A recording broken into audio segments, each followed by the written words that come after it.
Are we live? I think we're live. Hey, What's we're up, live. everybody? Hey, look, it comes down to this, man. We have talked all year, right? It has culminated to this, the first ever 12-team playoff in college football. And look, we want to know what you guys think. We're going to go to the chat a lot. You know, we don't know the structure of what this show, talking about the one that we're watching while y'all are watching, will be. We don't know if they're going to release the first 4 seeds first, which is probably what I would do, when they're going to do it, or whatever.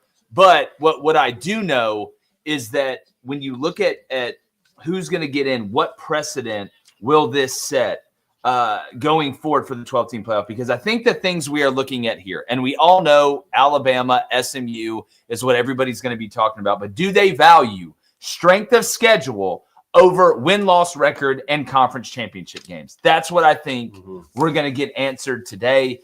Again, going to go to the chat. Remember, if you donate, we will read it. The chat's going to be buzzing. We're going to be reacting in real time, so we want to know what you guys think.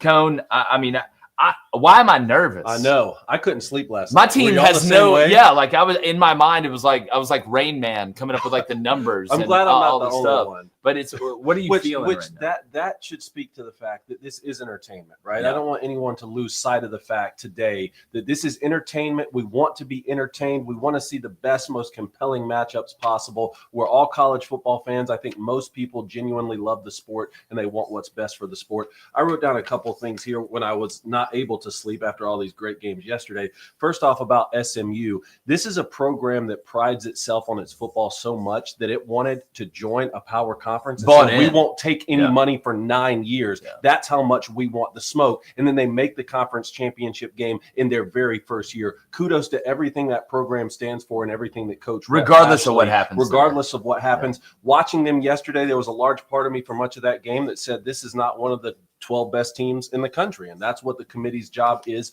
to judge on. At the same time, they stormed back. They almost won the football game. Yeah. They got a chance there. If they go for 2 at the end, which we can talk about that later, they have a chance to win the football game and get one of the automatic bids. And also that phrase of not one of the best 12 teams, again, take that for whatever it's worth. I think it's one of the most dangerous sayings in all and you can make that argument about Indiana. You can make that argument about it. Some more teams, they're not the only ones. So 100%. What we did, David, quickly, and then I'll get to the chat. We did what we would do, and then what we think the committee is going to do.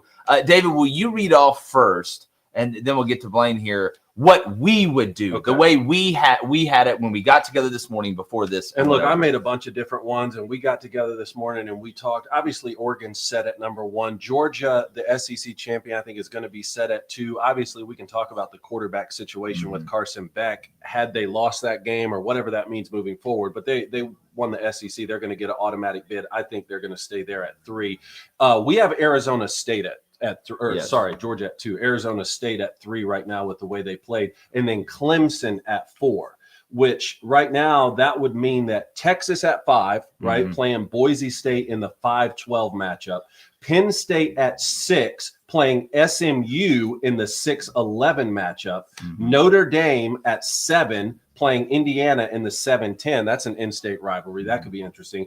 And then the Buckeyes playing Tennessee, hosting Tennessee in the 8-9. So can you break down for people what we were talking about on why Texas, who just lost yesterday, and Penn State, who lost yesterday, would stay above a Notre Dame team who didn't play but only has 1 loss? So, and again, we're comparing 3 teams. And the way that I look at this, and I said on the show multiple times, is in order to keep the value of the conference championship game, the loser, if they were already in the playoff, remember, Clemson wasn't in the playoff. They had to truly win to get in. You could say the same thing about Boise State, too, with UNLV. If Boise State loses, I think there's a chance that they were going to be out, probably a pretty good one. But when you look at Texas, 11-1 regular season, don't count the conference championship game, right? Texas, 11-1. Penn State, 11-1. Notre Dame, 11-1. They have the same records, right? So you're like, all right, win-loss record, we can't put one ahead of the other because of that. Look at the wins that Texas has, that Penn State has, and Notre Dame has, right? Texas doesn't have a fabulous, beautiful win,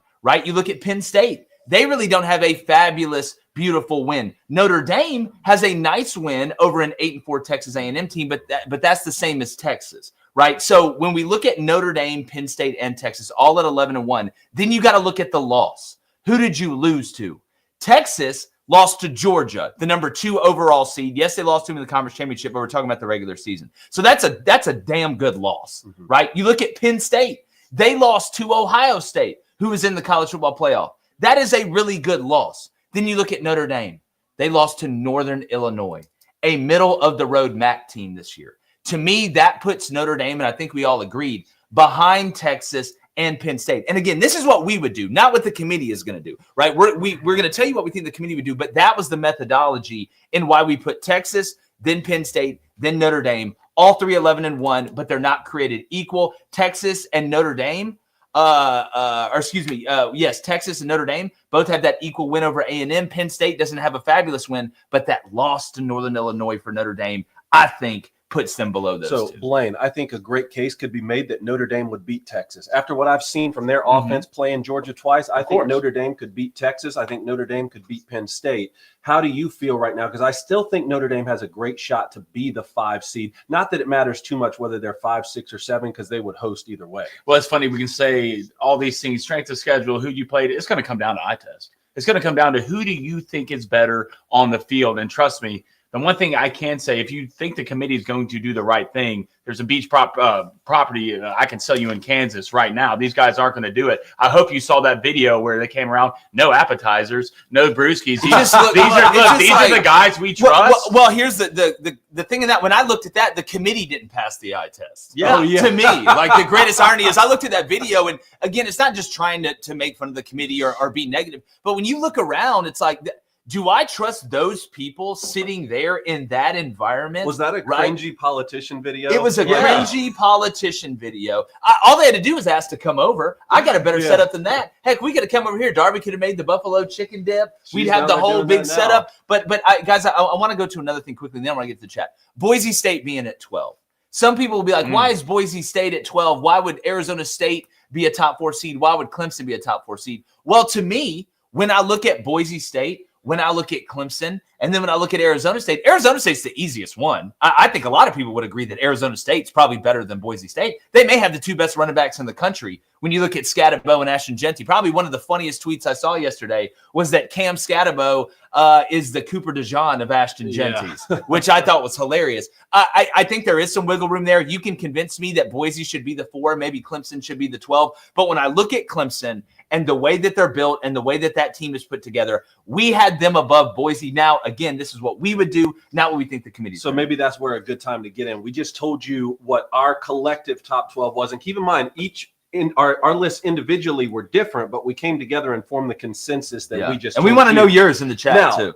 The committee clearly feels differently than we do about Boise State, and that's fine. So here's what we think the prediction will be, and it could happen at any moment here as we see the selection committee together.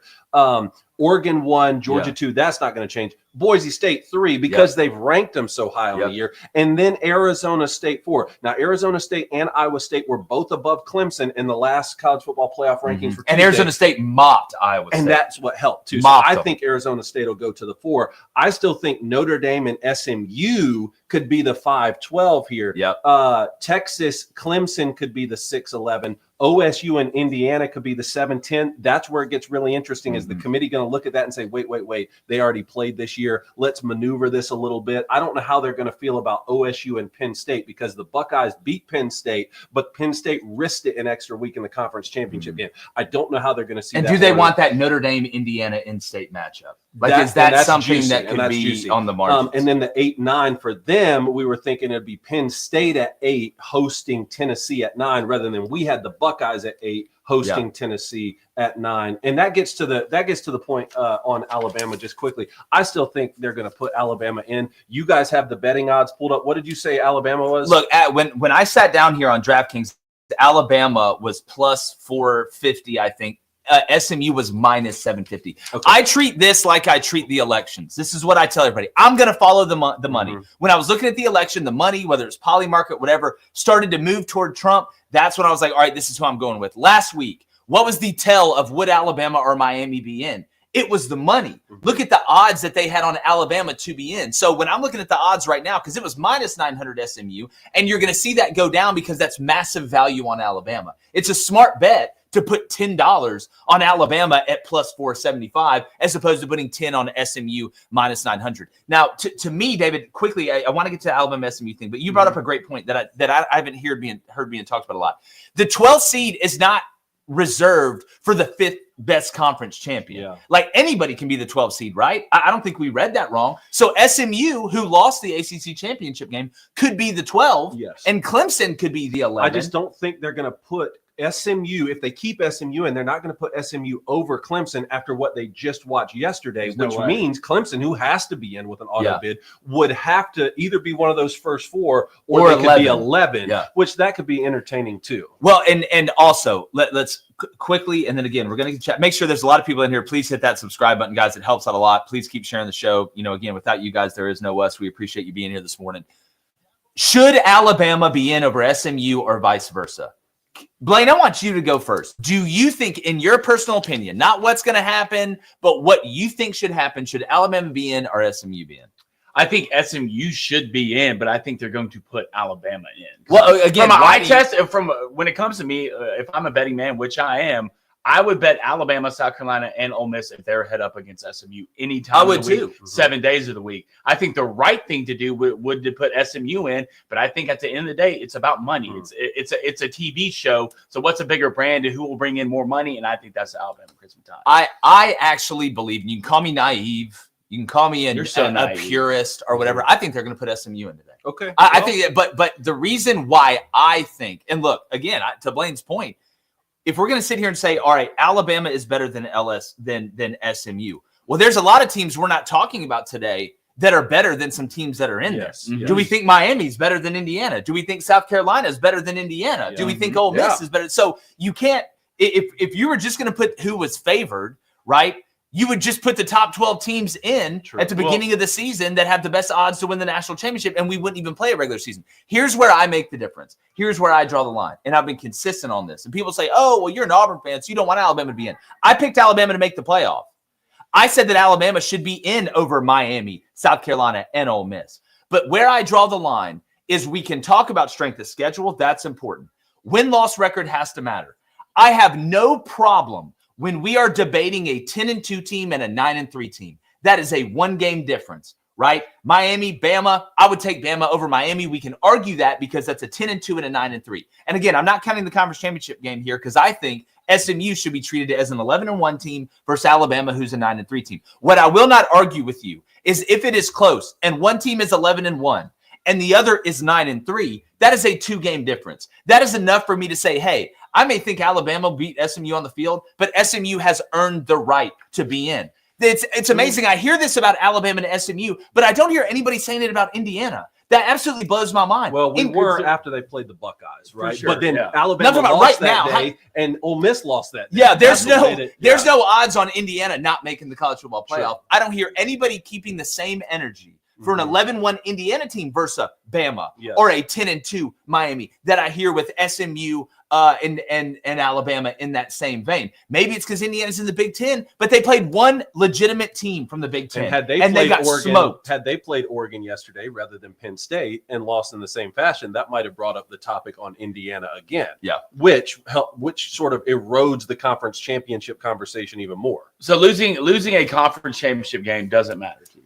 What I said yesterday was in that vein, because conference, you want to incentivize teams to want to play in the conference championship. If they don't put SMU in, I'm not playing in the conference championship game next year. Y'all can committee's job though, right? Like you can't task the committee. I mean, this is one of the points that I wanted to get to. Like you can't task the committee with multiple things at once, which is it's your job to pick the 12 best teams and put them in, but also make sure that the conference championship games remain relevant. Well, that's what the formula matters. Let me finish, and then also we want strength of schedule to matter, so don't put in teams. But also keep in mind the matchups that we're going to have in December. How are you putting all this stuff on the committee? It's you either task them with picking the 12 best teams as they see it, or you need to task them with other things. Well, to me, and I actually agree with what you're saying. And to me, that's the argument of why don't we have a formula?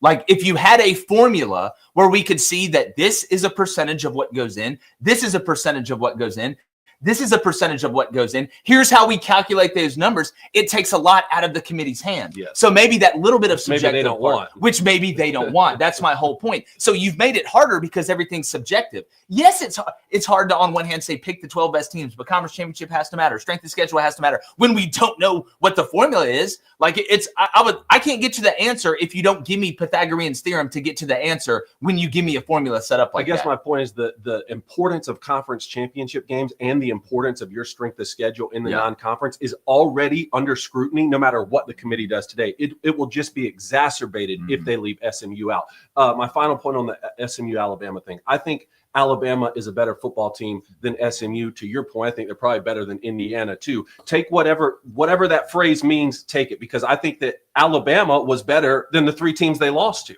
Yep. So they've shown that when I think they're better than a team, they can still lose football games, right? And that's one of the things we're talking about. One thing I do want to talk about with fans across the country who don't want to see Alabama in, and there's millions of them. There's a couple different reasons that I've heard. The first one is that, well, we're just tired of the Alabama dynasty. Yeah, we're tired of Alabama's greatness. I hate Alabama. I hate Nick Saban. I don't want to see him get in. That's one. Discard that. The second is, well, the committee always gives them the benefit of the doubt. We talked about this week. That one's kind of harder to argue against. The third one is, well, I'm a fan of another team who's already in, Tennessee, Indiana. Yeah. I don't want to play Alabama because they're really good and they could beat my team. You're helping make the committee's point when you say that, because that's a more compelling matchup. And the fourth and final one is, I don't want Alabama in because I don't think they're one of the 12 best teams. That's the argument I've heard the least of, but it's the only one the committee will take into it. Yeah, that's exactly right. You put that absolutely perfect. Absolutely. All right, let's get to the All right, Chad, hit that like, hit that subscribe button. If you donate on topic, it will get read. We're going to start with a $10 donation from Jake Kennedy. Appreciate it, Jake. What is more important to the future of college football? Conference championships or tough scheduling? In my opinion, better matchups during the season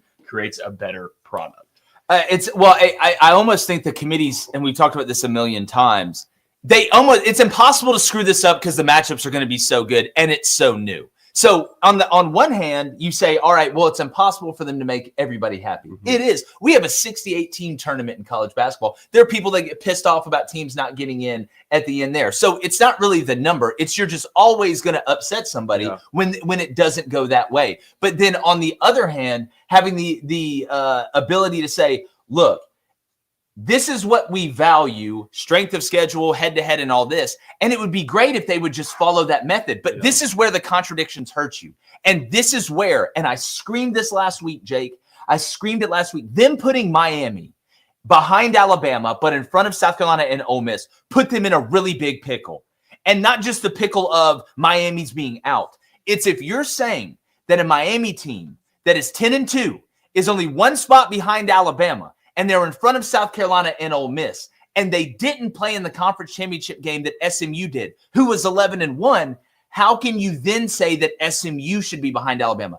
If you would have put Miami behind Alabama, South Carolina, and Ole Miss, because Bama, South Carolina, and Ole Miss are all 9-3. It's really close between the three. We talked about head-to-head should matter. Alabama beat South Carolina. Ole Miss beat South Carolina. Alabama and Ole Miss is a little bit harder to argue, but I would take Alabama. If you would have put Miami behind them, now if you put SMU as the first team out, people are like, hey, look, makes sense because you put Bama, but you didn't do that. You said they were the closest team to Bama that was not going to get into the tournament. So do you value SMU more than Miami with a better record, right? Did play in the conference championship game. And to Jake's point, are you going to punish SMU for playing in the conference championship game? Because again, if SMU is not in here and I am not in the SEC or the Big Ten, I am not playing in the conference championship game. I'm not doing it. I'd rather just say we all got COVID, like Rhett Lashley said in that interview. So Jake, I don't know. We're going to find out because the committee's having to decide. Do we want to incentivize people playing in conference championship games and say that they matter and that it's a reward and not as big of a risk if you're already in the college football playoff like SMU before you played the game?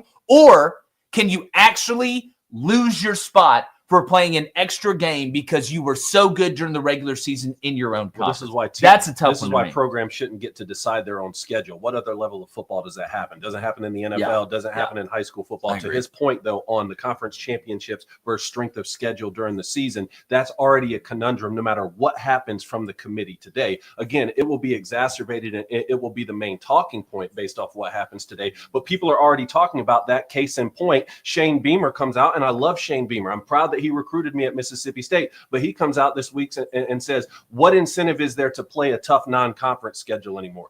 You played Old Dominion, Akron, and Wofford. Like, just because Clemson was at the very end of that, like you can't even play like one tough out of conference game. And the Old Dominion one, they won 24-19. So look, your out of conference schedule is already pretty much as manageable as you could get. So people are already talking about this no matter what the committee does. Well, can I say this too? Wouldn't it be amazing if we could do what college basketball, and I understand like adding games to the postseason, we talk about this. What if there was a way that, like in March Madness, where they have the play-in games, where like Texas A&M Corpus Christi plays, some other small team, and then they got to play to see who's going to go get murdered by a 1 seed. What if we could do that? What if, like, the first 4 out, you had 2 play-in games, right? We would have a play-in game between Miami and Alabama, right? And a play-in game between South Carolina and Ole Miss. Do you think we could possibly see that? That's what the conference championships were in the 14 Yeah, format, that's true, right? that's true, If people that's true. complain, that's That what is true, Alabama, that is Georgia true. was last year. That is true. Let's go to $5 donation from Motorman213. Appreciate it, brother. He says, don't know why UGA is even being discussed. They lost their starting quarterback. They won't even make the playoffs, right? Yeah. Not our year, but go blue, David. Go Obviously, blue. Obviously, they're automatically in with the win. That's the difference. But let me ask you this. If Georgia would have lost that game and Carson Beck was out, would they push them out of the playoffs? Absolutely not. No chance. No, No it would have chance. been fun for us to No put chance. the feet on their fire. But that's why the committee, it went about as bad for the committee as it could have gone yesterday outside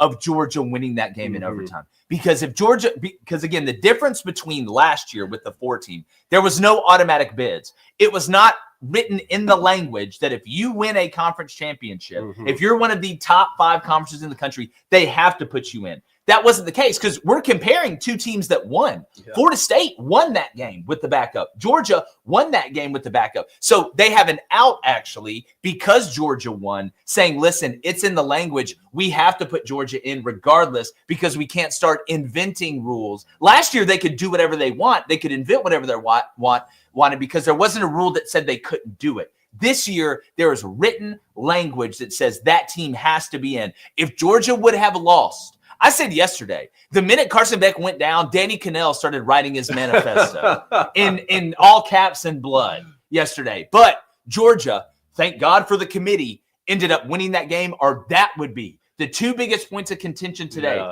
would be, should Alabama or SMU be in? But maybe even the bigger one is, should Georgia be out? And Miami fans would be screaming, all right, here we go. All right, the top also, 4. what made that chaotic situation more chaotic is Carson Beck came in to hand off the game-winning touchdown. That is true. Well, I saw somebody tweet out, Carson Beck, definitely questionable. If I'm doing the injury report, it's 100% questionable. I don't care if he snapped it. All right, here we go. Oregon 1, Georgia 2. Yep, that's what we thought.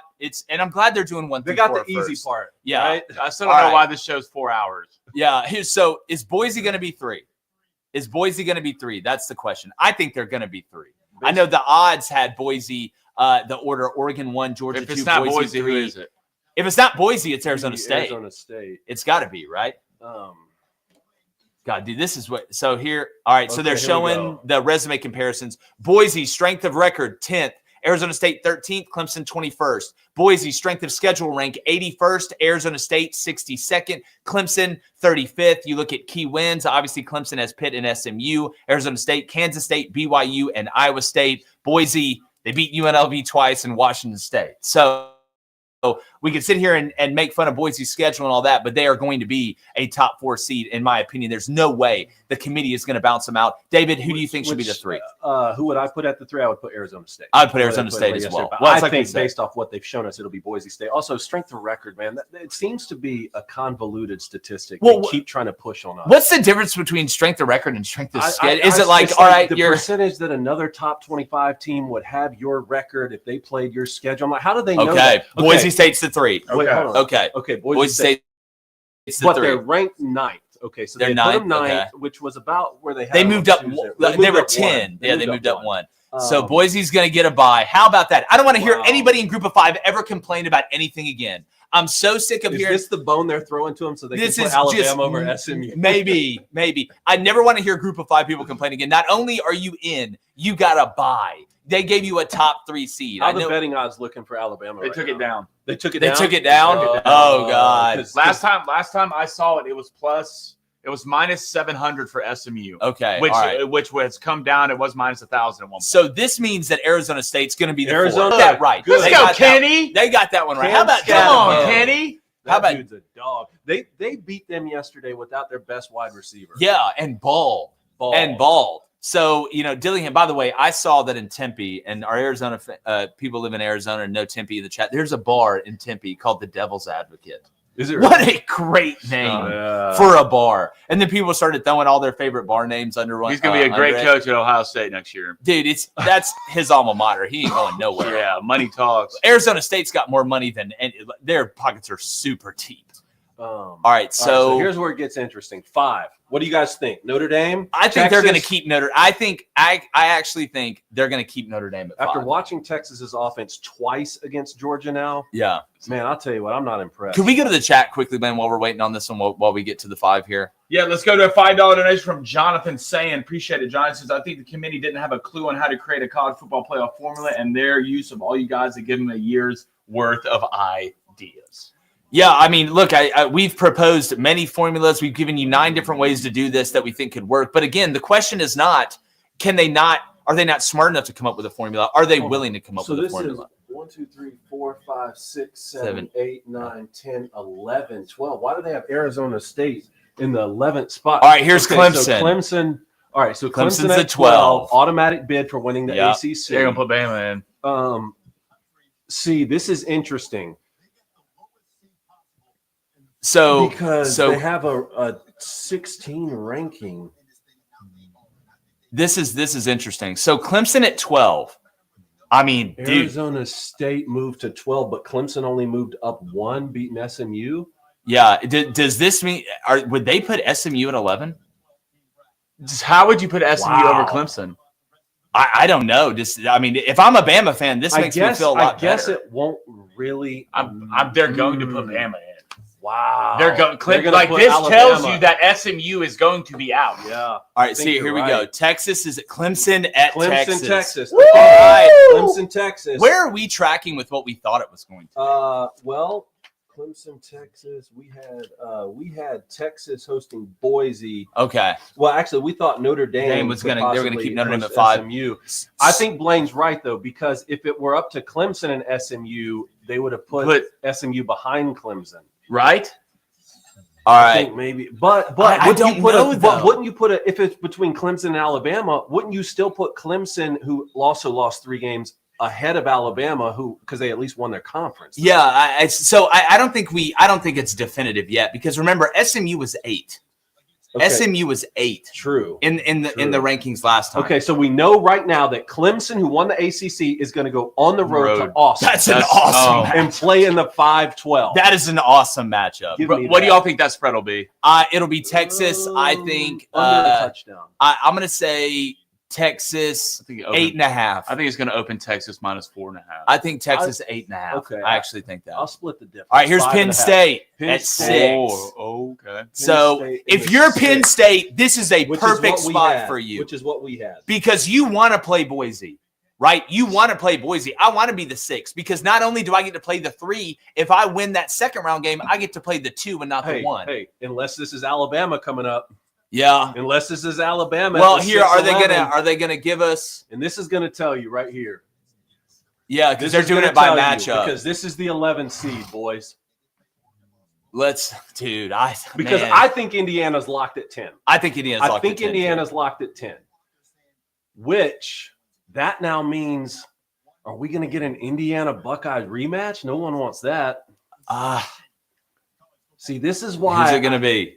All right, Notre Dame 7. They're going to bait us. Oh, yeah. All right, so isn't this how you would do it though? Yeah, 100%. 100%. Okay, Notre Dame 7. All right, so that's tracking exactly how we thought with 5, 6, and 7. Texas, Penn State, Notre Dame. Again, I think Notre Dame could beat both of those teams, but to your point, if Texas and Penn State both risked it yesterday in conference championship games. I wonder what the betting odds are now. I wonder if they're even up for Bama SMU. You know what? That opens the door for what we talked about with the Notre Dame Indiana in-state matchup. That's what you're going to get. Indiana's going to be 10. They've got to be 10, right? That's such a cool story that the state of Indiana has 2 teams in the college football playoff, and they're going to literally going to have a in-state home game. With the Buckeyes still to go, and the Buckeyes were ahead right there. There's Ohio State. That means Tennessee can't host. Okay. Yeah. Tennessee is not. Tennessee is going to play Ohio State. Yeah. God, Tennessee got a bad that draw. spread was already out on FanDuel. God, Tennessee got a bad draw. You got to go to Ohio State and then play Oregon if you win. That's tough. That's tough. If you're a Tennessee fan, that's no fun. Tennessee's probably going to have to go play at Ohio State, and then congratulations if you win that one, you get to play Oregon. Well, who's the only? I mean, you're going to have to beat them anyway. How good are you? It's like when you play the I can't remember if it's the 5-12, whoever, or the 8-9 game. Mm-hmm. It's a tough game in college basketball, and then if you win that, you got to play the 1 seed. Yeah. That's what we just got right here in the football version of it. Because keep in mind, y'all, there's no reseeding. So there's no reseeding based off the 12th seed wins versus the 5. So Bama or SMU is either going to Ohio State, Penn State, or Notre Dame. Which, I mean, we knew they'd be on the road if they got in, regardless. It's just out of those 3, they're putting Bama in. It's like so it's going to be there's Tennessee at Ohio State. I knew that one. Tennessee. So far we know 2 first-round matchups. Clemson going to Texas, and Tennessee going to the Buckeyes. Different conferences too. So different conferences. We don't have any same conference yet. So the question now becomes: will they send Indiana to Notre Dame, or Alabama or SMU to Penn State? I think it'll be Indiana, Notre Dame in-state matchup. It's too juicy. Plus, it makes sense. I thought Indiana was locked in at the 10 this whole time. So there's one question remaining: who's the 11 seed? Yeah, is it Alabama or is it SMU? Or is it Indiana? It's going to be Alabama. They're going to put Alabama over Clemson because there's a head-to-head. There's a common opponent, and probably Alabama beat them worse. Hold on. Here we go. So I don't know yet, though, Blaine. Like I don't know, because I could see them dropping SMU from 8 to 11. Like if for sure. At that point, why wouldn't you just drop them one more spot behind the team who just beat them? Or is there language that we're missing somewhere that they have to be the 12? Has to be 12? That would be the only way. That would be the only way. Any of that language on the website. So they're going to show us. They're going to show us Indiana next. That's what they're going to do. So it's that 11 seed, dog. It's that 11 seed. Would they put? Yeah, come on, guys. Come on. Let's get here. Let's go to the chat quickly while we're waiting, Mike. All right, let's go to Indiana. There's Indiana. Sorry, and here we go. There we go. This is it. This is gonna be it. So that's good. I'm glad they didn't send them to play Penn State. I want to see how close this tracks to the tweet I put out this morning. Okay, guys, we have a $130 donation from 130 Oliver Peterson. Appreciate it, Oliver. He says, "What about making 16 conferences and have just all conference champs play each other? Or is that a stupid take for me? Love the show." From Sweden. I love Sweden. We actually had a caller call in last week and talk about a methodology where that could happen. You need to go back and listen to Friday's show. He kind of laid it out. But this is so if Bama didn't get in, would they have Bama? Yeah, this is what it comes down to. God, man. You got strength of record rank. Again, I just don't know how an 11-1 team has a word. The committee going to ruin conference championship. You got to stab one of them. How much do you love Bama? We're going to see. I think if you're a little action on Alabama, you're damn right I did. Plus 560, I couldn't let those odds go. No way. They're going to play in Happy Valley, whoever it is, and it's going to be a matchup we haven't seen, either SMU or Alabama. Or maybe they just disregard Tuesday and throw Miami in there. It's just you just wonder if SMU coming back at the end like that saved them. Because if Clemson would have won 31-10, I don't think we're having this conversation. Doing that. Yeah. So you think the way in which SMU lost yesterday mattered to the committee? I think it had to, right? At least that's what they have said. It's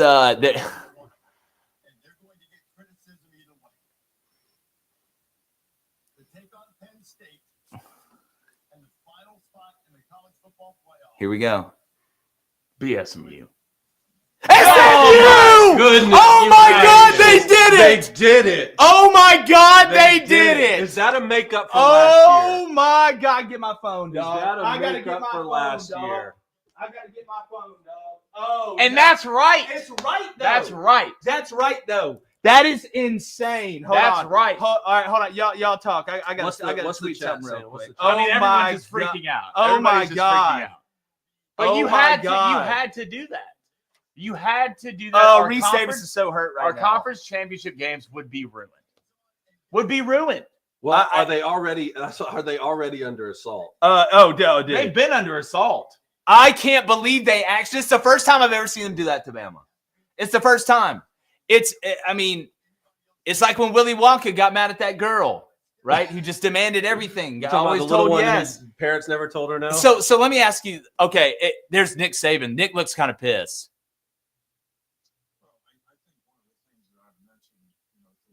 I can't believe they did it, you guys. If we don't take strength of schedule into consideration, is there any benefit to scheduling really good teams in the future? Like, here at Well, again, this is one of the problems. This is why you can't lose three Nick games. Saban's though. talking about strength of schedule, but no one ever wants to admit, well, this is what happens when the SEC says, let's put all the most dominant teams in the country in one conference. You didn't have to bring Texas and Oklahoma into the conference. This is where it's like we want to have the best conference and play the best football and recruit all the best football players. But then when our teams beat up on each other and we can't make it to the postseason as easily, we want to complain about I it. can't believe they did that. I just why are they ranked above Clemson? That makes no sense to me. That's weird to me. At all. Well, it matters too because Yeah, it does. Well, I wonder if the language, like, is there language in it that says they have to be the 12th seed? We'll double check that. Because to me, if there's language in there that says Clemson has to be the 12, then I mean, you got to put them there if they're the last team in. I just can't believe they told Bama no. I know that you had the 1 year with TCU, but TCU, there was a really good argument for TCU getting in. I just can't believe they told Bama no for SMU. It wasn't like it was South Carolina or Ole Miss or Miami. Yeah. It's SMU. Well, this is the thing about arguing over the 11th, 12th, and 13th spots. We've been talking about this. In 2004, an undefeated Auburn team didn't get a chance to play USC or Oklahoma, and that wasn't right. Last year, undefeated Florida State, one loss Georgia, one loss Buckeyes. We said, hey, man, what if we had an 18 playoff this year? Keeping an undefeated team out, that wasn't right. Now, both of these programs have multiple losses. I'm not crying for you when you lost 3 football games or 2 football games. And I would have said the same thing if they put Alabama in over SMU. Yeah, I just, as I'm tweeting real time, I want to get to the chat here because I know it's exploding right now. I am just, I've never seen that before. So to me, there is no more crying about playing in the conference championship game. If you are a commissioner of a conference, you did not, because that is what would happen if next year somebody said, no, we're not going to play in it. Send it to the next person. How would that view? Did they weigh that over the brand of Alabama? Was that the difference? And if that guy was still the head coach. Oh, no, so Saban. If Saban You're was that, so I in. said this a couple weeks ago. The cachet of Nick Saban to pull Alabama over the finish line is stronger than any current in college football. He's not there anymore. Now, if you're an Alabama fan in the chat, I know you're pissed off right now. But what does this mean for Kalen DeBoer? I mean, not getting in the playoff in your first year in the 12 team, losing 3 games. Like, what does that mean if you're an Alabama fan right now next year for Kalen DeBoer? Like, how much is the heat turned up on him? And honestly, Mario Cristobal at Miami too. You got the most dynamic quarterback out of the portal. You're in year 3, and you couldn't make a 12-team David, playoff. 2 teams out of your conference made it into the college football playoff, and you're not one of them with Cam Ward and that offense. Okay, so let's talk about that for a second. Hold on. Let's talk about that for a second. Dude, I can't believe they did that. I thought it'd be 4 SEC teams, 4 Big Ten, Notre Dame, and then everybody else gets one with the group of 5 ACC and Big 12. But this means it's 3 SEC teams, right? Did this kill the Georgia, brand bias? Tennessee, and Texas. Well, it had to. How are you going to complain? I mean, yeah, that's what I'm saying. Did it kill it? Or are they setting us up for, hey, next year we're going to do it? See, we didn't do it this year. You just hope SMU doesn't get absolutely rolled by Penn State. Yeah. Well, that's what we hope for all the matchups. Well, right? and we've had this happen before. Remember when TCU got in and played Michigan? Everybody was like, oh, my God, they're going to get murdered. They were, and I checked this out this week. They were 7.5-point underdogs. They beat Michigan, and then they go lose 65 to 7. Yeah, in the national championship game. All right, let's get to the chat here quickly. I just want reaction. Let's go to SK. It says SMU beat how many top 25 teams? This is absolute crap. Again, but now you got to do it for Texas. Yeah, like now you got to do it for argument Texas you make is going and to be Penn like State you and know, Indiana. Like that's what I'm saying. Just keep it. So if you think that SMU shouldn't be in, then you think that Indiana shouldn't be in. You kind of have to think that Texas really shouldn't be in now that A&M finished 8-4, and who is Penn State beaten?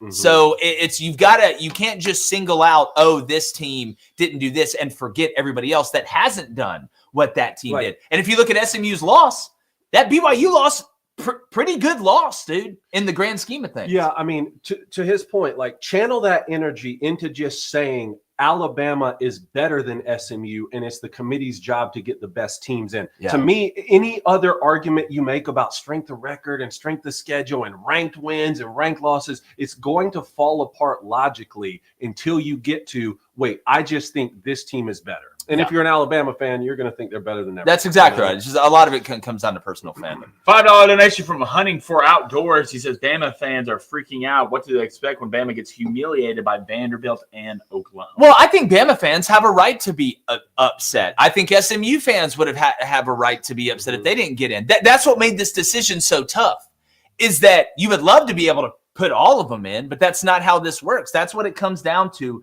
when it gets to this minutia here at the end of what teams get in and what don't. Alabama has if you're an Alabama fan, just again, and to that guy's point, losing 3 games is what killed you. SMU not going 11-1 is not what killed Bama. Losing the way you did to Oklahoma at the end ended up costing you. And Auburn being a bad football team hurt Alabama as well. Mm-hmm. The biggest like win, and this Michigan- is sad. This Michigan is sad for LSU Auburn beating football. Oklahoma. Yeah, this is sad for Auburn football at this point. But Auburn being so bad actually hurt Alabama at the end. Because if Auburn's an 8-4 team and Bama beats them like that, Bama probably gets in. That strength of record, that strength of schedule is now top 10. And I think they couldn't have ignored it if it was top 10. So let me ask you guys this quickly.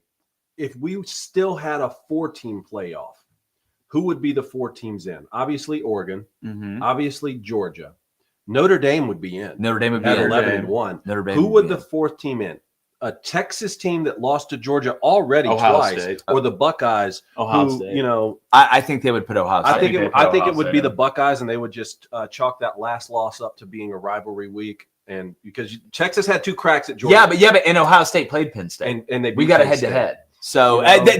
the better question wouldn't be for that 4th spot Penn State versus Ohio State. It would be Ohio State versus Texas. That's what it would come down to, in my opinion. And in that one, I mean, Ohio State does have the better win. Or would it be Indiana? Like, again, this is why I'm saying I think they felt they could put an 11-1 Indiana behind multiple 2-loss teams because it was a 12-team playoff. Would they have ranked Indiana differently the last few weeks had it been a 4-team playoff? Yeah, I think they would have, and I think you could only pick one between Indiana and Notre Dame. Only one of those teams could be picked. Gotcha. That's what I think. Let's go to Ryan Prescott. What's up, Ryan? Worried this will accelerate the SEC crying, taking their ball and running to create some separate college football league and ruin the sport. I saw who's a SEC network? Peter Burns? Peter Burns was tweeting something like that earlier, and it's like, do you not think that Greg Sankey's already trying to do everything he can to exert power over the sport? Yeah, Like, not like it's gonna be any worse. what I say to that is it's going to happen anyway. Regardless of we are going to break off into a super league. It's going to happen. So regardless of if Bama got in, if SMU got in, and Bama didn't, whatever, we are heading to that super league anyway. All right, let's go to a $5 donation from Michael D. Appreciate it, Mike. I think after the record, the strength of loss should be the next important stat. Proud for my Hoosiers. Notre Dame is in trouble. We're going to NIU them. You're going to NIU them. Look, these matchups, again, what did we say at the beginning? Regardless of who gets in, these matchups are just – David, can you please just read the matchups? I want to read the matchups. And a quick point to what he was saying. Again, I don't know if it's any more impressive to beat the good teams you play, but lose to the bad teams you play versus beating all the teams you're favored against, like a Penn State, right? But you lose to the best teams you play. I don't know what's more impressive in that. You know, again, Alabama beat Georgia, but you lost to 3 other teams you were favored. It's like choosing a favorite kid, I think. Like, it's tough. Okay, let's talk about these matchups for a second. First off, in the 5-12, we had talked about, man, is the group of 5 going to be the 12? Is that going to be Boise? Is that going to be a lame first-round game? Clemson, The show they just put on to win the ACC last night is going to head to Austin, Texas in the 5-12. Absolutely fantastic. Juicy matchup. Absolutely What do you think, fantastic Blaine? matchup. Well, I mean, to be honest with you, the more I watch Quinn Ewers, especially, I don't believe him as much. I don't either. I think Clemson right now with the dual ability of Cade Klubnik being able to run, getting outside the pocket, depending on how their defense plays, I like Clemson in this football game. If they can stifle the run like Georgia did to a somewhat extent, surprise Quinn in different coverages, mix some things, I think they have a really good shot. To What about win this you? game. I worry about Clemson not being able to run the ball. Texas's defensive front seven is so Really good. They're going to have to make plays on the outside. I think it could look decently similar to the Georgia game at the beginning of the year. Defensively, Clemson has talented players. We know Peter Woods can play. They got guys that can run around. But when I look at just Texas overall, I think this is a good matchup for them. I think they can be overtly physical against a Clemson team that, look, SMU had success moving the ball. Now, what does SMU have that Texas doesn't? A mobile quarterback. So I think the question now becomes for Sark. Well, Texas has one. They Well, don't yeah, play him that's too what I'm saying. much. The question now becomes for Sark, how much Arch are we really going to see in this Well, if first we didn't game? see him yesterday when you needed him most, I didn't think they could have a worse rushing performance than they did the first time they played Georgia. And I guess technically they didn't, because the first game they rushed for 29 yards and yesterday they rushed for 31. Yeah. And Okay. you can't have And how five many holding times penalties in did the that first half. Texas defense yesterday rise to the occasion and give them a chance to win? Georgia just did the little things. Well, right, man. and also Texas is going to be pissed off, and they're at home. They're at home. Mhm. So again, I'd really like to, whatever the spreads. I know they probably got spreads out already. I like Texas by at least a touchdown in this game. That's what I Interesting. All right, 6-11. Penn State gonna host SMU in Happy Valley. We look at can SMU what Clemson, Texas spreads plus 11.5. Yeah, that's what I thought. I thought it'd be 8. Wow. Look, I that like makes sense to Clemson, me. man. I get that. I like Clemson. If you're 11.5. SMU, can Jennings create enough to be able to move the ball consistently against Penn State? You look at Clemson. How do we measure Clemson's defense compared to Penn State's? I think there's some similarities there. I think you could say Penn State is probably more athletic. The weather, how is that going to affect this game, right? You look at playing that game up there in Pennsylvania. Will the cold weather affect SMU to the point where it's a big advantage for Penn State, and the home field advantage up in Happy Valley is insane. Whether it's officially a whiteout or not, this will be the most electric atmosphere that we have ever seen for a Penn State game, because they are in the playoff. They got a shot to win a national championship, and they get a home game. I think SMU getting in is a great story. I do not think they go up there to Penn State and win. I wouldn't be shocked if that spread was similar to the one that we just saw with Texas. Any and line on Clemson. that one? No, not yet. Right now the lines we have SMU's plus 7.5. Okay, That's so what we're talking about. Okay, yeah, about. okay. SMU's plus 7.5. So The money's SMU laying Penn against State. Penn State is a tighter Yeah. spread Than than Texas yeah. and Clemson. And the I don't over under see for that it. game is 53. I think that tells you what the committee thinks about Texas compared to Penn State more than SMU. I think it tells us what they think about Georgia. Maybe Yeah. they think Georgia is just really that good, and Georgia is really good. And the Indiana Notre Dame spread is plus 7.5 Indiana. Wow. Okay, hold Not on. That's the over one. under- All right, so that's the one we're going to. Number 7, Notre Dame, 11-1, hosting Indiana in-state matchup. That's awesome. I'm glad that they clearly put some thought into these matchups. Yeah. Right. What'd you say the spread is on it? It is plus 7.5. Indiana, Notre Dame minus 7.5. The over under is 53.5. I feel like this is the best matchup Indiana could have gotten. I really feel like this is the best matchup Indiana Better could than have Penn gotten. State? Yeah, because Penn State's seen you on film. Like I think that there's a little bit, not that Notre Dame's not going to be prepared or whatever. I'm sure they war gamed who they were going to play, getting ready. Because again, they kind of got Indiana and Notre Dame both kind of got an extra bye week because neither one of them played in a conference championship game. Mhm. Indiana, because they didn't make the Big Ten championship game, and obviously Notre Dame is not in a conference. Can Indiana stop Riley Leonard's legs? We know what they're going to do on offense. They're going to try and stay on schedule, right? They're going to be balanced. Can they protect Rourke? Can they protect him against that Notre Dame front where he can get the ball off on time, where they can stay on schedule, where they can be versatile and then take their shots down the field? But can Riley Leonard run past this Indiana defense and then over them? That is going to dictate. That's what they're going to do. Marcus Freeman is going to see if you can stop the run. He is a defensive coach. What do most defensive coaches not want you to do against their team? Run it right at them, unless you just got hell up front like Texas or somebody. But I think this is a great matchup for Indiana. I would actually take Indiana plus 7.5 in that game. The winner of that will go to play Georgia, the 2 seed. One quick word here with the Penn State SMU 6-11, and we were talking about this. Penn State, not only did they draw SMU, They got the best instead draw of Clemson or Alabama, but then they're going to play Boise State in the 3. No. Meanwhile, Texas gets Clemson, and then if they win, they play Arizona State. Those are the two, and we do this with bracketology with college basketball. You look ahead. Penn State, and we talked about this before we even came on air. If it's me, if I am not getting that 1 through 4 seed, which a bye is the best draw you can get, I don't care what anybody says. I would rather be, chalk it up to an automatic win than have to go play a game.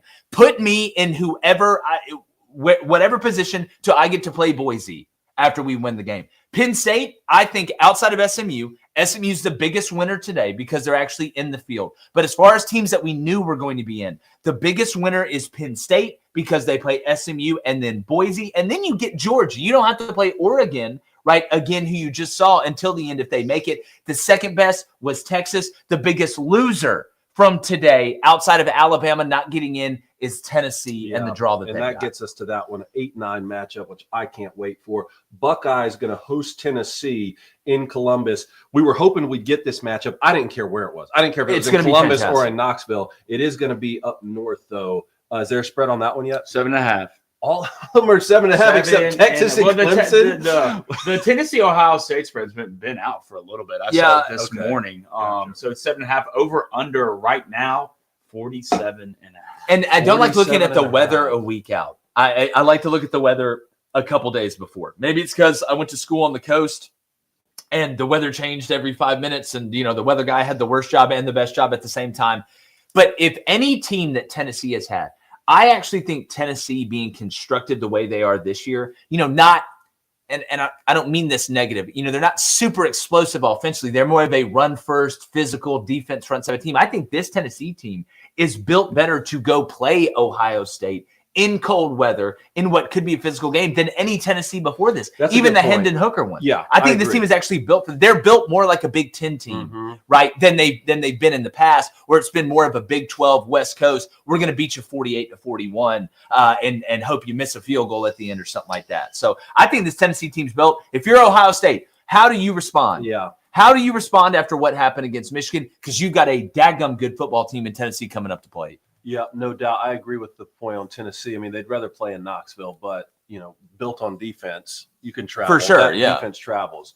All right, Ward Manuel looks like he might say a few words. Great. Here. I can't believe they put SMU in, dude. I'm so glad they did. So a couple things to keep in mind is obviously the winner of that will play Oregon, right? We'll play the 1 seed. So you could have, whoever gets out of that side of the region, Oregon, Tennessee, or the Buckeyes could possibly play Texas, Clemson, or Arizona State. Yeah. And that would be in the semifinal. And then on the other side of that, Notre Dame, Indiana, and Georgia, whoever gets out of that is going to play Penn State, SMU, or Boise State. Yeah. I mean, if you're Boise State, how are you feeling right now? You feel great that you get the bye, but how are you're rooting for SMU.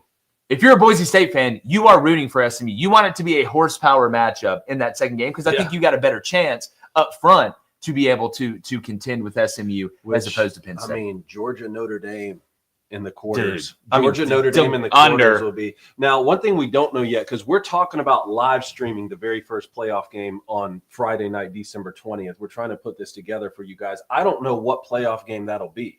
Are they? Well, they should come out with like the schedule in the chat. If you know, if they've announced it for some reason and we just haven't heard it, what the Friday, December 20th game is what you said, right? That'll be an 8 p.m. game on ABC, and then there'll be 3 games that Saturday. I just don't know if they've decided yet what the seating is. But here's the best part of it: it's 12-5, and that's great. Like, it really doesn't matter. Yeah, and Boise doesn't play till the second round. So to me, what I would guess is you want to put your best foot forward first. I wouldn't be shocked if that was the Ohio State-Tennessee game on Friday, December 20th. And then you get on Saturday your first game, Penn State-SMU, second game, Notre Dame-Indiana, last game, Texas-Clemson. That's how I think they would do that. 2 of those are on TNT. Yeah. Oh, I think they sub. Did they Well, do we see this during basketball season? We see this yeah. during college basketball. They played on. I'm surprised the game's not on True TV, or the CW. What else are they saying in there? I was getting a $5 donation from Squeezed Rebel. It says, no 9-3 team deserves to be in. However, one had to go. Ole Miss had the best argument. Never would have gotten the nod over Bama, though. Happy for SM. Dude. Which, if Clemson now I know they'll be 10-3, not 9-3, but if Clemson moves forward and beats Texas, is that just going to make the case for more 3-loss teams moving forward? Oh, without it. Well, I mean, yes, it'll give you something to crow about. What'll happen is, if you're the committee, what you really, from a perception standpoint, you don't want to have happen is Clemson to beat Texas and SMU to get rolled. Yeah. Like that's what you don't want. Yeah. Like that makes it look like, oh God, we screwed up. Let's go to Dylan That's why they Elmore. gave Clemson, Texas. What's up, Dylan? He says, so good wins don't matter. Good games don't matter. So Alabama can go out and play 12 cupcakes and get in. We all know SMU is going to get blown out in the first round. Well, Maybe, man. I saw TCU beat Michigan. I was pretty sad. Okay, so if you believe that and again, I'm not saying you're crazy or that you shouldn't think that way, but if you feel that way, then about SMU, then you have to feel that way about Indiana. If you feel that way about SMU, you have to feel that way. Honestly, look at Texas, and I don't blame Texas. They scheduled Michigan when Michigan was really, really good. That's not their fault. But again, like they had to pick one. Yeah. Do conference championship games, should they incentivize teams to want to play in it? Or is it, look, if you get to the 9-win mark and your strength of schedule is in the top 20, you're getting the benefit of the doubt. If an 11-1 team has a strength of schedule that's 30 or above. Here's one more thing I'll say to him. I think Alabama might be better than Texas based off what I've seen. Why didn't they play in the SEC championship game? Yeah. Like Alabama beat Georgia this year. Why didn't they go play Texas in the SEC championship game? At some point, losing the games matters in football. Yeah, right? it does. But when it comes to a committee where they get to decide and send teams, then we want to be upset at them. Why are you not upset at Greg Sankey for not sending Alabama to the SEC championship game if they beat Georgia? Well, and to the point though of I guess we don't have to play any good. We could just play cupcake teams. Well, you'd probably want to schedule Vanderbilt, right? You lost that one. Oklahoma was awful, and they walked you at home.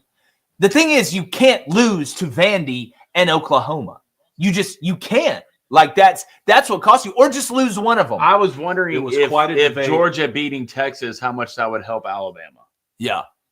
And obviously not enough. Okay, so he's saying strength of schedule does matter. That's why Alabama with 3 losses is above some other 2-loss teams, but the losses that they have matters. Dude, they sacrificed they put Miami right behind Alabama for this exact reason. But I thought they were going to say, screw it, it doesn't matter. We can do whatever we want. We'll put SMU behind Alabama, Miami behind. So if SMU comes back and beats Clemson last night, Alabama's in. Alabama's in.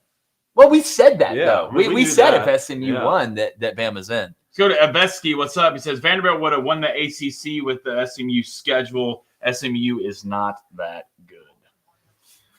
Vanderbilt would have done well. In the I mean, ACC. I watched them yesterday, and I was thinking much of the same thing, man. Like, You know? okay. So again, we're advocating for should an ACC team not have been in? Yeah, I mean, we have the SEC regular season, right? Yeah, so like we played that experiment. So if I don't think you're crazy in saying the ACC isn't a great, and we all want the best matchups, right? But again, this looks so bad for Mario Cristobal. It does. This looks so bad for Mario Cristobal, and you got to avoid Clemson and SMU. Yeah, like you got. I mean, dude, that it is a bad look for Mario. People would talk about Kalen DeBoer and Alabama not making the playoff. I think it's even more negative that Mario Cristobal didn't after get you in. came out and whipped Florida. Whipped him. You got Cam Ward and Restrepo and the rest of the get-along gang. Let's go to Ammo Cat 1. If SMU was left out, they would have had to cancel conference championship games. Yeah. I think the committee got it right. They chose a side. That's what we said. That's what we set it up for. They chose a side. They decided to keep conference championship games important because, I mean, I just wonder if that game last night is 31-10. I don't think SMU gets in. I think scoring margin mattered in that game. So would SMU have still not had the same case to make, saying, well, we risked it yesterday in a conference championship game? I Who think cares? they would have made the same case, but it wouldn't have been as believable by people outside of their bubble. Because it's not what they think. It's what the people that make the decisions around them think. I agree with you, and I was thinking this week. I didn't think about it in time for Friday's show when we talked about this. I thought about it Friday night when we were watching Ashton Genty play and see if he could play his way back into the Heisman. When you get an extra week to play games, it matters in the Heisman Trophy both ways, right? Like you can either help your cause. Ashton Genty, the way he rushed the other day, I think helped his cause. Not that he's going to win it. He helped his cause. With Travis Hunter not playing for Colorado in a conference championship game. But had he gone out there and played poorly, he would have hurt his cause. Yeah. And he can say, well, I had to play an extra week. Well, so what? It's an extra data point. I do think that whenever you step on the field and we're supposed to use our eyeballs and test, I got a good look at SMU yesterday. And if they had been blown out, I agree with you. I think Alabama could have been. Well, in that case, does it hurt Ashton Genty that they have a bye in the first round? Well, no, because the When's the Heisman ceremony? Trophy, it'll be next week. It's always on my birthday weekend. Right. So they'll decide the Heisman Trophy before the playoff even gets good. Okay, which good. is probably the best way to do it. Yeah, I agree with that. Let's get a $5 donation from Kyle Dim. Appreciate it, Kyle. Bama lost to 3 teams, first since 2010. Got boat raced by Oklahoma. What happened to the Bama standard? As a fan, I'm not crying about us missing the last seed. That's an Alabama fan? Yeah, I've actually been really, really impressed. And look, social media, you got people that just like to troll and ever. But the Alabama fans, most of them that I know, they kind of feel that way. They've honored the standard. Well, look at who was louder when it came down to Ole Miss, South Carolina, Alabama. It was South Carolina. And Ole Miss fans were louder than Alabama fans were about getting in. Because I think Alabama, they've seen elite. They know elite, and they don't. What's the one thing that scares Alabama fans the most? We both live with one. We're both married to one. Is that now that Nick Saban is gone, there not only will the success fall, but the standard will drop. Because think about it. It's like politics. If you've been in power for 8 years, right? And then the leader of the party dies or loses an election or something, what are all the people that support that person worried about? Losing power. Because you lost the standard. You lost that. Oh, no, now it's back up for grabs. But I think the smartest Alabama fans are saying, you know what?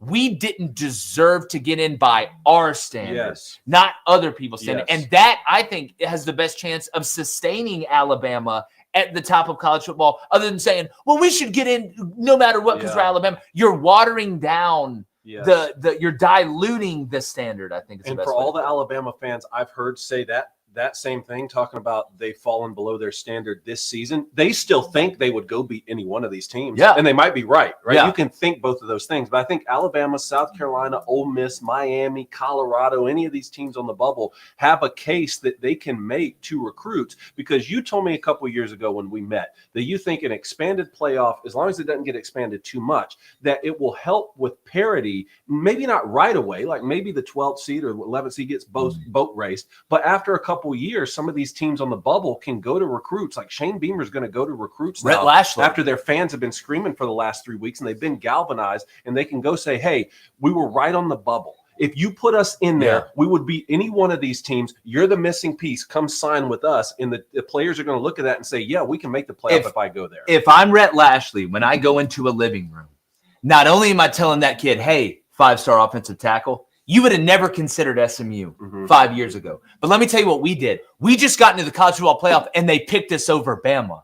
That's what they think about us. So do you want to come to the place that got the benefit of the doubt over Alabama? That's what he's going to sell. And then Kalen DeBoer is going to sell exactly what you just said. You're the missing piece to make the Bama standard to getting us back. Yeah. You can be that heroic class that gets us back. So you're going to pitch it anyway. I mean, you can sell what you want. It's going to come down to money. Well, SMU's got plenty of that. You can sell what you want, but it's going to come down to how much. You can make the playoff? Great. How much money can you offer me to come play here?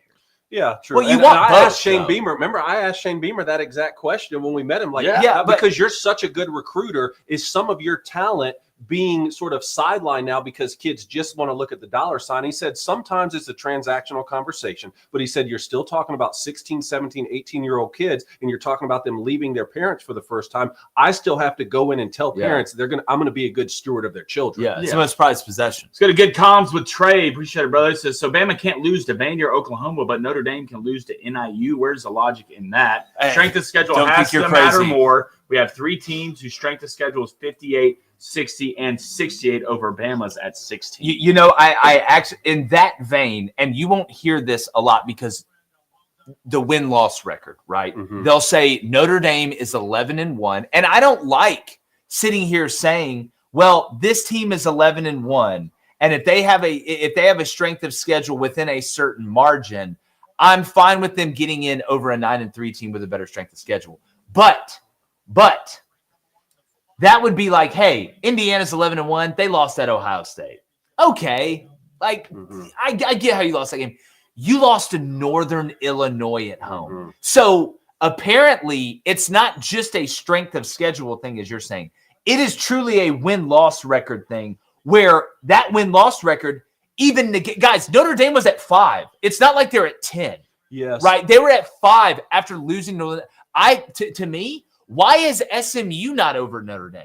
Yeah. Because but A&M finished 8-4. They SMU's clearly- losses to BYU. they clearly have told us, and they've done it for the last 2 years with a 1-loss Alabama going over undefeated Florida State last year. And then this year with multiple 2-loss teams being ahead of Indiana and SMU coming into this week. And this past week, a 3-loss Alabama being above a 2-loss Miami team. They've clearly told us that your strength of schedule matters and all records are not created equal to a certain extent, right? Like we're not going to, just because you're 8-4, that doesn't mean you're better than an 11-1 team.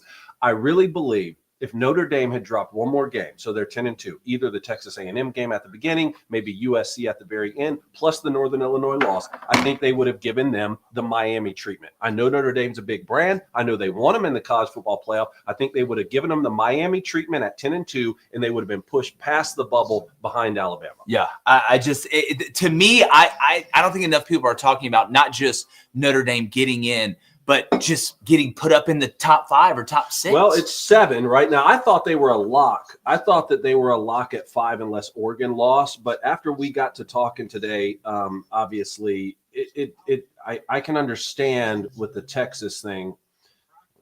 I can understand with the argument with Texas and Penn State, and they played an extra game.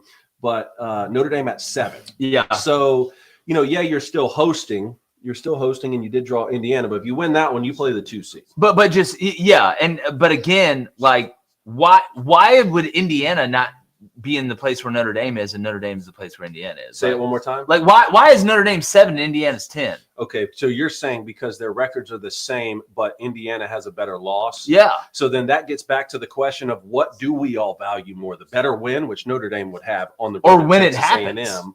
Yeah, that too. That doesn't matter as much to me, even though we have seen winning later matters more in college football. We've seen that over the years. Yeah, But hey, they could have given them the 6 yeah. and really had people complaining. Yeah, well, they could have given them the 5 too. Hell, we thought they may give them the 5. I think Clemson might be a tougher matchup than Indiana. Maybe anyway, I think they are. I actually think they are. Let's go to a $5 donation from T. Wills. Appreciate it, man. FCS and out of conference should be played at the beginning and in conference at the end, so strength of schedule will matter around playoff time. That's interesting. Yeah, because Alabama played Wofford 2 weeks before. Yeah. Or was it not Wofford? Mercer. It was Mercer, yeah. Georgia played UMass. And we see some teams do that start off the year. I mean, Auburn played Alabama A&M to start the year and just drug them. What do you guys think about Kirby Smart's comments yesterday on the podium when he said Greg Sankey sent us on the road week after week after week? And I saw a breakdown of it. I think they played 4 road games. Granted, the 3 of them, when you talk about Alabama, Ole Miss, and Texas, those are 3 tough ones. But they finished the season with UMass and Georgia Tech, and they played 4 Georgia Tech's good football road games. Yeah, here's what I would say. I think the reason that Kirby was pissed off is that Georgia has been a member of the SEC for a long time. They're at the peak of their power in the SEC. Mhm. Nick Saban is gone, yet you're going to give Texas, Yeah. who's coming in, who's never been in the SEC, Mhm. the best schedule you could possibly give them, Mhm. while you're sending us out to go fight the Lions and the Wolves and all that stuff. We should have got the benefit of the doubt. I think he thought they would never do that to Nick Saban. I think that's what he thought. Gotcha. They'll do it to me. But they would have never done that to Nick Interesting. Saban in Alabama. And we 'Cause that's how he views himself. every conference championship yesterday featured a newcomer. I was actually thinking That was shocking. I didn't think about this until after Arizona State won. I should have put together a newcomer parlay to win because Arizona State, new to the conference, won it. Oregon, new to the Big Ten, won it. Georgia, old guard, was able to hold off Texas, but then SMU. Yeah. almost Well, beat I wonder Clemson. what the odds would have been on a parlay if you were able to say, hey, what would the odds be that in 4 of the 5 conferences there would be a new member that is playing in the conference championship game? That they would have probably been astronomical. Let's go to Austin Keener. What's up, Austin? Kevin DeBoer is the Les Miles of Alabama. We will have success early with these extremely talented rosters of Nick Saban, but as they go, they'll slowly become a 7-5 team. I want to give him time, man. Again, I know this year didn't turn out the way Alabama fans wanted it. It was a totally different flavor of ice cream. They're not used to seeing the Emperor on the sidelines. I want to see him next year because I want to know what happens with Jalen Milroe. I want to see where this, we've heard with Jalen Milroe. Is he going to go to the NFL? Is he going to go to Colorado to replace Shadur Sanders? What does the team look like next year? Especially now that Bama is not in the playoff, especially now that Nick Saban is not there. What is it? You're only going to know how good Kalen DeBoer can be at Alabama if you give him enough time to show you, because he just hadn't had enough time. And if Kalen DeBoer does become the Les Miles of Alabama, that would still mean he's going to win a national championship and play in another. Would that be the worst thing for Alabama fans after you lost the greatest coach of all time? I don't think so. But again, the standard is very, very high. True. Let's go to Shane Fuller. He says, I think the automatic bid should be removed. How can Clemson be ranked 16th if they're one of the 12 best teams? Here's where I'm at, and I'm with you, Shane. This is what I think we should do. I think it should be 12-team playoff. The top 4 teams get the bye, right? Not they have to be from different conference, not the conference champion winner. If, in this case, when you look at it 1 through 4, it's a little bit different. But if Oregon and Ohio State, both are top 4 teams at the end, they should both get a bye. We should not reserve the top 4 spots for conference champions. However, I think if you win one of the top 4 conferences, not 5, all right, if you are the conference championship game winner of one of the top 4 conferences, not 5, you should get an automatic bid into the playoff, but not a top 4 spot, right? A little bit like Clemson. If the ACC ended up being a top 4 conference that year and Clemson won it like they did, put them at the 12th seed, put them at the last. So I'm fine with that. What I don't like is that we reward teams with a bye that win a conference championship. And if you think about it, you would actually, in some cases, eliminate some teams from getting the auto bid, because if Oregon is a top 4 team and they win the Big Ten championship like they did, they were going to be in anyway, but they steal an automatic bid with it. It's kind of like in college basketball when a team from a smaller conference that won the regular season that looks like they're going to be in the NCAA tournament regardless of what happens in the conference tournament wins the conference tournament as well. There's no bid stealers. So that's how I would do it. In this case, then, the top 4 would be Oregon, Georgia, Texas, and Penn State. I get so it 2 that SEC Texas, teams and 2 Big Ten teams would get a bye. Texas has played Georgia twice, and Georgia's really good. I don't know. Well, we can argue who's the top 4. I think we're just talking more right now about the format of what should happen with the auto bids and the bye. I'd be fine with saying, you know what, Oregon, Georgia, Texas, and Penn State, y'all the top 4 teams. The way we did it, y'all get a bye. All right, Clemson, you won a top 4 conference, you're in. Arizona State, you won the Big 12 top 4 conference, you're in. So it's kind of a mix of what we have now. I think there's ways to tweak it to make it better. Let's go to Valerie Clark. Says, ironic Kirby says that while standing in Georgia, will they always get to play the SEC? Well, you say that, but they've lost more SEC championship games than like that was the any Nick team in the Saban thing SEC. they would say, right? Yeah. No, look, I can see what you're saying there. Ticket allotment is a real thing, but you are in your state. You do have to travel less, right? That felt like a road game for Texas, didn't it? It just kind of felt like not just because they're new in the conference or whatever. Kind of felt like a road game. Which I'm just looking right now. They're on opposite sides of the bracket, so they could only play a third time in the national championship, Which could happen. We could get the Buckeyes Oregon rematch in the quarters that we thought would happen. Yeah. Well, if you're Oregon, do you feel like you got rewarded for being the number 1 overall seed with who you're going to have to play? If I'm an Oregon fan, I'm sitting there looking, saying, why are we not playing whoever is playing SMU? Yeah, well, it's not just an SMU thing. Even on the seating, I mean, like let's say they were rewarded with the 5-12, or that's the way that it would work out. Oregon got the would worst it be draw better? of any of the top 4 seeds. Yeah, and I mean what the seeding is trying to say is, hey, we think the number 5 seed is going to win. You're the number 1 seed, so your reward is not having to play the 5. Yeah. It's you. We're giving you the middle matchup. But is drawing Texas or Clemson that much better? I mean, no, it's or that much worse. That side, the margin's smaller than on the other side, where if you're Boise, I don't think you could have asked for anything better than this. I mean, if you're Georgia, you don't hate that you got to play the winner of Notre Dame. This side Indiana. is a Oregon side is a gauntlet. The left side, if you're looking at it straight on, is a gauntlet. It's got to bring the boom. He says, how bad does James Franklin need to win this game? Bad, man. You Bad. can't lose to SMU. Yeah, at home. You lose this one because SMU is not viewed as a big brand. They're not viewed as a Michigan or an Ohio State or an Oregon.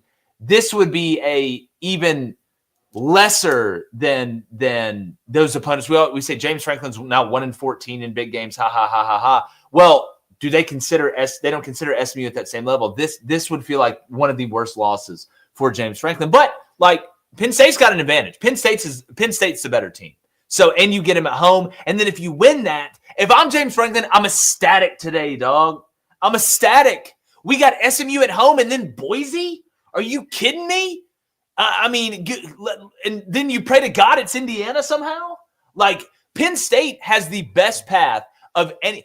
I'll say this, and I always think a bye is the most important. So I won't say the best path out of anybody, but of the teams that don't get a bye, Penn State is sitting in the catbird seat, buddy. So with that statement being said, and I think we all agree with that, is that justification in and of itself that Alabama should have gotten in over SMU? Because what if it was the 6-11 right now with Alabama going on the road at Penn State? Would you still think they have the easiest draw?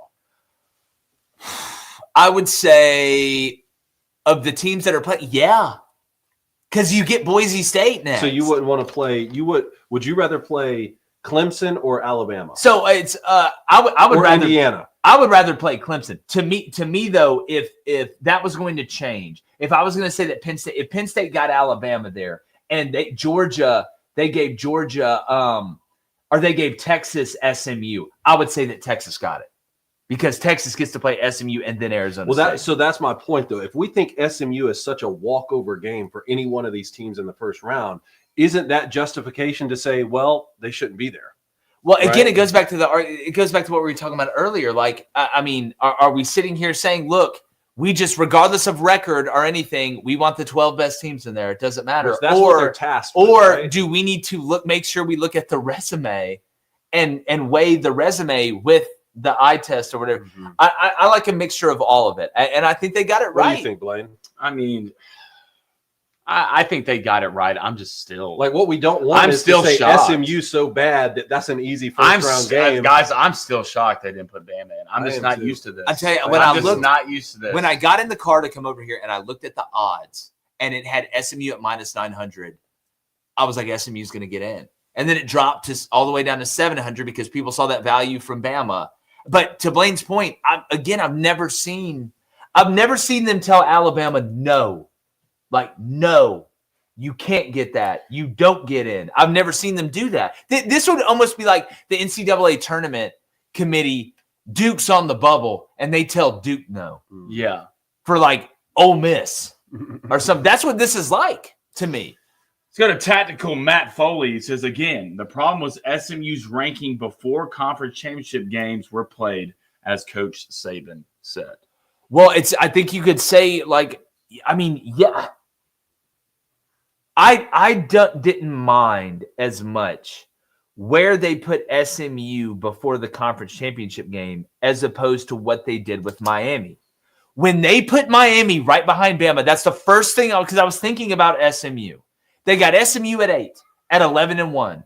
They got Bama, last team in, at 9-3, with Miami first team out at 10-2, and then South Carolina and Ole Miss. So you were telling me that there was some wiggle room between SMU and Miami when it comes to Bama. So the question then became, are you going to still have Alabama, the last team in, then put SMU in front of Miami?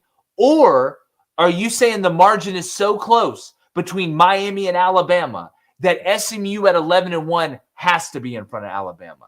That's a predicament. Because, again, if you put Miami behind all of them, you put Bama in. This isn't even a conversation.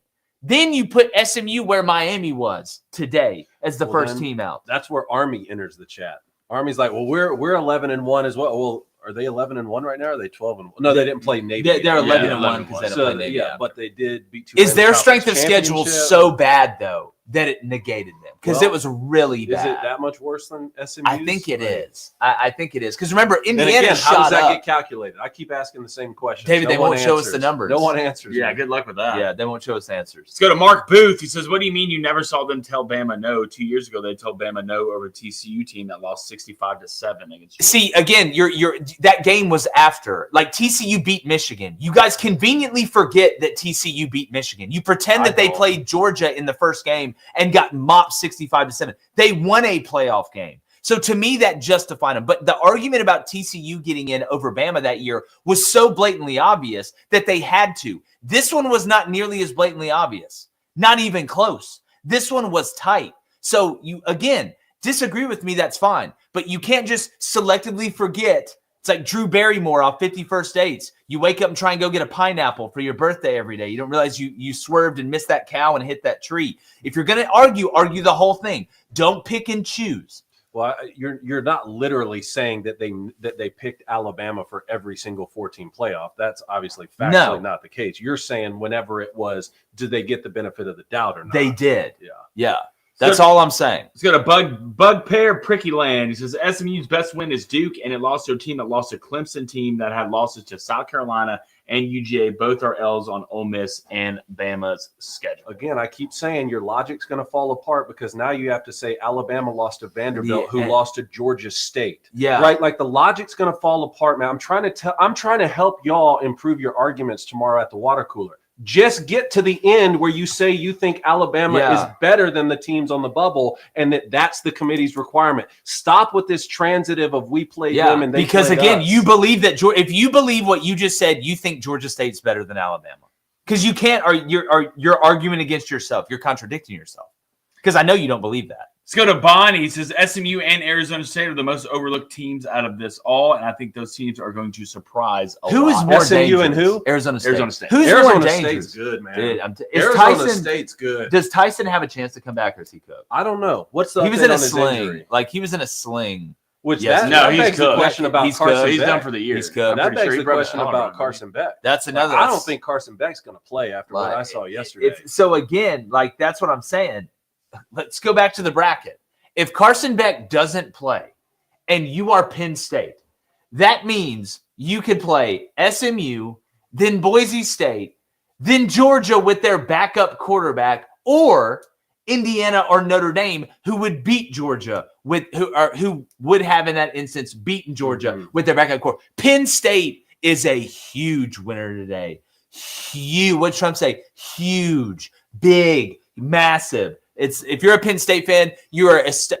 Other than Rhett Lashley, who we're sitting on the TV right now, who I'd be in the corner just hugging my family and writing thank you notes. Are they panicking even more in Penn State because they got? I would rather look. If we're gonna blow it, just blow it together. All right, let's go to AJ7. What's up, man? He says, guys, I'm a Texas fan here. I think we looked as bad as possible in this game. Is it a Texas thing or is it a Georgia?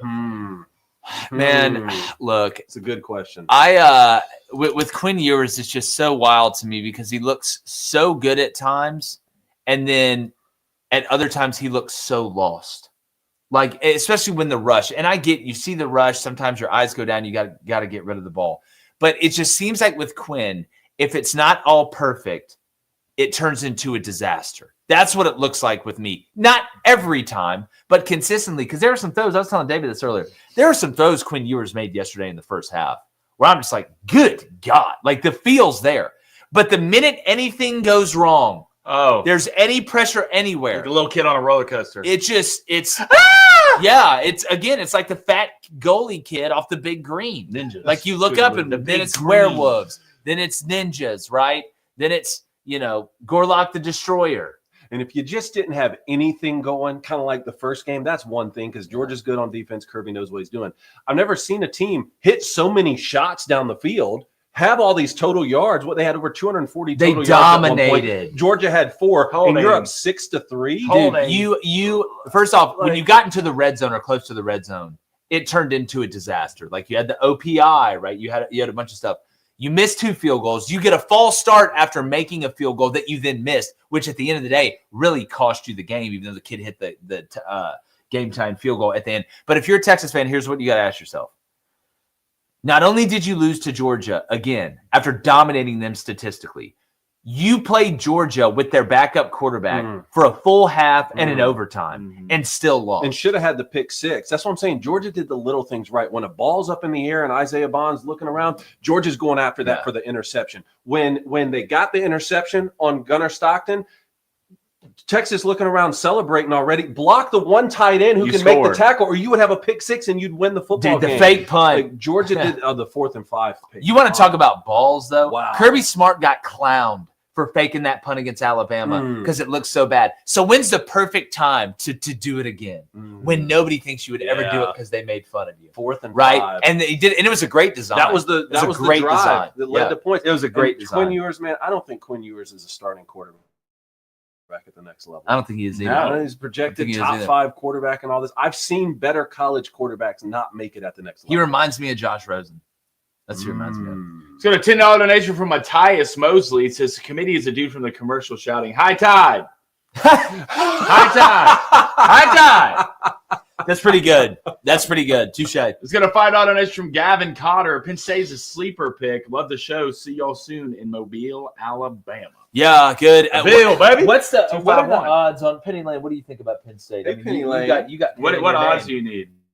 Penn State to win the whole thing. I can get you that right Penn State now. to win. Whatever it Because is, here's what not will good enough for happen. me Here's to what will take happen. it. They'll get to the championship Nah, game. not good enough for me. They'll get there. They'll beat SMU. They'll beat Boise. They'll play. Watch. They'll play need- Indiana. What do y'all They think? need 3 Tyler Warrens. What do y'all on that think team. it is? Odds to win the national championship. I'm gonna say plus 4,500. Wow, that's high. Plus 4,500. Okay, I'll say. I can tell you right now, you're not. I'll play plus not close. 2,500. Okay. Well, now that it came out, give me plus 875. It's plus 600. Really for Penn State? Not You good want to enough talk for me. about losing money? Not good enough. Yeah, for me to not at plus 600. What's Arizona State at? take. Yeah. What are all the odds Okay, let's. Texas right now is favored to. Even to money. win the championship? even money with Georgia Get out at of here. plus 360. Oregon plus 370. Then they think Carson Beck's gonna play. Wait, Georgia and Texas have better odds to win the Natty Than than Oregon. Then they think Carson Beck's gonna play. Ohio State plus 500. That's not- Penn State plus 600. Notre Dame plus 1,200. Tennessee plus 2,800. Indiana plus 4,000. SMU plus 4,500.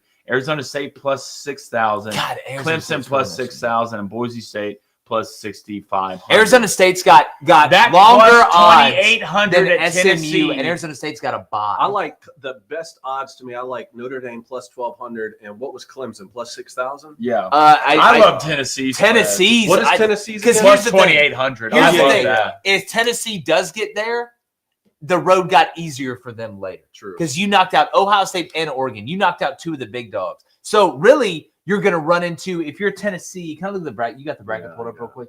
If you're Tennessee and you beat Ohio State, you would get Oregon, and then you would play the winner of, you would probably play Texas. You would have to beat Ohio State, Oregon,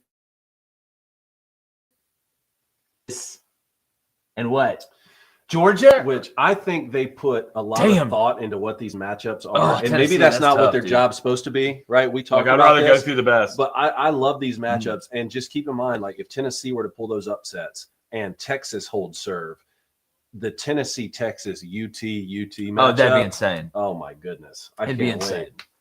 All right, let's go to a $5 donation from Cole. Appreciate it, Cole. Says my 1 week Twitter ban is over just in time for Selection Sunday. Yes. Couldn't have lined any better. Hashtag Frosty in Orlando. Hashtag embrace the chaos. Yeah, Scott Frost is back. Yeah. It's not a Frost. Wait, it is.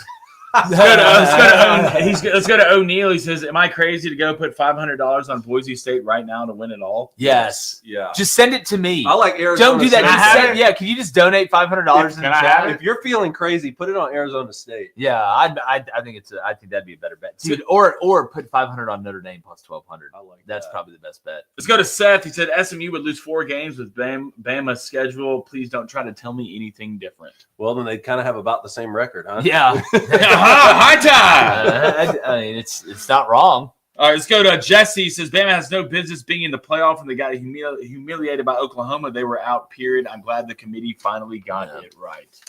Look, again, we said there's going to be people that are happy. There's going to be people that are sad. It was the tough choice, but they chose conference championship game importance, I think, over strength of conference. Which is ironic because conference championship is about the conference.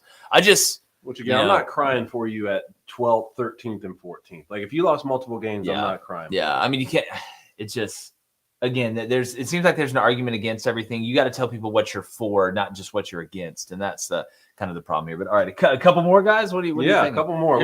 How many more donuts do we have? Let me roll through these donations. $10 donation from Devin Theoboo. What's up, Reggie Lado? Says, I can't believe yesterday happened. Scotty to New York. P.S. Blaine, stay away from our chosen one, Sam Levitt. Yeah, Auburn took the wrong Michigan State quarterback. Took the wrong one. I mean, that kid's good. Also, He's I got good. that True Detective reference. Well, Let's go. let's go. I appreciate that. I talked about yesterday. Sam Levitt's running ability is Yes. so underrated, and it opens up so much for Scadaboo because you can't just hone in on him and but say, he's "All right." also a solid passer. Dude, he's just a good player. He's very active. Just a good player. gamer. Let's go to a $2 donation from the Rebel. He says Texas shouldn't be in, at least not the 5 seed. I just don't get it. I think there's an argument against Texas being at the 5 seed. I think Texas should be in because look, they went 11-1 like during the regular season. If it matters for SMU, it's got to matter for Texas. If it matters for Indiana, it's got to matter for Texas. I can see the argument against the 5 seed. I thought they'd get punished a little more. I thought they would too. Let's go to a $5 donation from Joseph Chandler. Only answers that matter is what Chat GPT says. Chat GPT only spits facts. Just ask Anna Navarro Cardenas or Hunter DeButts. Is that how they picked it in the committee room? They just went to Chat GPT. Yeah, it's like SMU should barely get in. $2 donation from TJ Dubai says hashtag Spitzbooben. $2 donation from the Squeeze Rebel. I don't miss people in here. Give Tennessee 3 natties if they win the whole tournament, because Lord help us. Yeah. I'm just so glad somebody threw a Spitzbooben reference in. That made my day. Let's go to a $2 donation from Evan. He says, first year watching because of y'all. Great timing. Definitely appreciate the show. We appreciate you, Evan. Thank you. Let's go to a $2 donation from Ty. He says, Buck Fama. There's going to be a lot. Yeah, I read that good. The Bama haters. Come on. The Bama haters feel great today. $20 donation from Dean. Holy crap, my Indiana Hoosiers are going to the college football playoffs. It's so wild, Mama, dude. I can't believe it. I can't believe it either. I wonder what Bob Knight thinks.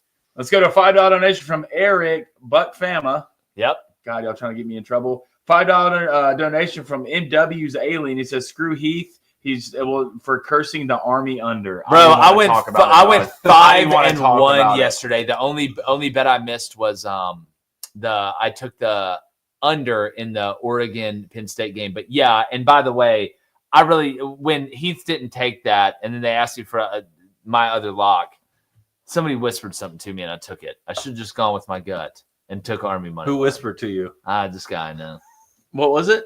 Nothing. Don't worry about it. Okay, $5 donation from Tyler. Appreciate it, Tyler. I bet A&M gets ranked to give Texas their only ranked win. As of now, both SMU and Texas are 0-2 against ranked teams. So is that how we all want to do it? Are we ranking them at the end of the season? That's how I want to do. That's what I count a ranked win. But it's tough too because it's like, what if you beat a team and that's what knocks them out of the rankings? That's why this ranked wins. It's just it's. I guess that's probably the I mean, best when argument. Texas against beat doing Michigan. it. Michigan was ranked because we didn't know that much in week 2. Well, what if you did it like? What if you like gave somebody like half a point if you beat a ranked team during the season, and then another half if they're ranked at the end? If they're we're not already ranked at the end? doing so. I'm just trying to give numbers, David. I just want I I tie. Hey, whatever keeps people watching the show, we'll give you all the point numbers you want. Look, I'll get a calculator. I got one on my phone.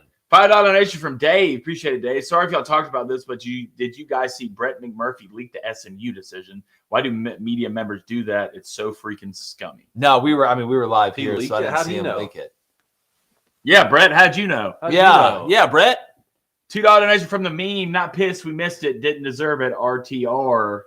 So a lot of Alabama fans have gone that route, and I appreciate their candidness. Now, this is the question. What bowl game does Alabama move forward and They play don't in? care. And do they care at They don't all? care. Because They don't here's the care at thing, all. though. You're talking about year one, Kalen DeBoer, 9-4 and 10-3 are two very different Yeah, numbers. especially if you look bad at the end, especially a lot of guys hit the transfer portal. I think there could be a certain big time player that maybe in Eugene at the end of the day. I'm not going to say who it is, but I saw a possible Florida versus Michigan matchup at 7-5 each.